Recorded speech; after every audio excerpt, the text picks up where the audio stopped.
26/11 যে ঘটনাটা ঘটেছিল মুম্বাই হামলা আমরা দেখেছিলাম। হ্যাঁ, সেই সময় আমাদের যে গভর্নমেন্ট ছিল, একটু না বললে হবে না, সেই সময় কংগ্রেস পিরিয়ড ছিল, ঠিক আছে। আমি কোনো পলিটিক্স দিকে যাব না, সেই সময় কংগ্রেস পিরিয়ড ছিল। এবং সেই সময় যে এনএসজি যেটা, ঠিক আছে, যেহেতু যেটা মুম্বাই পুলিশদের হাতের নাগালের বাইরে, কারণ তাদের কাছে সেরকম কোনো আর্মস নেই বা তাদের কাছে কোনো সেরকমভাবে কিছু হাতিয়ার নেই যে তারা ওই টেররিস্টদের সামনে মোকাবেলা করবে, ঠিক আছে। তাহলে সেই সময় এনএসজিকে খবর দেওয়া হয় এবং সেই সময় এনএসজি শুধুমাত্র অনলি ফর দিল্লিতে শিফটেড থাকতো তারা। এখন যেমন ভারতবর্ষের প্রত্যেকটা সিটিতে, যেগুলো A1 সিটি, তাতে যেমন এনএসজি একটা করে ইউনিট দিয়েছে। তা সেই সময় তাদের যে খবর দেওয়া হয়েছিল এবং এনএসজিতে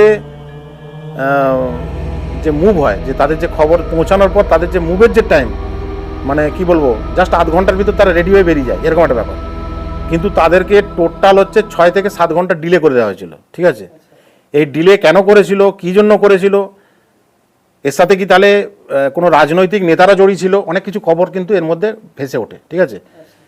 তুমি মানে তোমার যে প্লেনে তুমি মুম্বাইয়ের জন্য মানে বেরিয়ে যাবে, ঠিক আছে, তা সেখানে তাদের প্লেনটাকেই 6 ঘন্টার কাছাকাছি প্রায় দিল্লিতে তারা রয়ে গেল।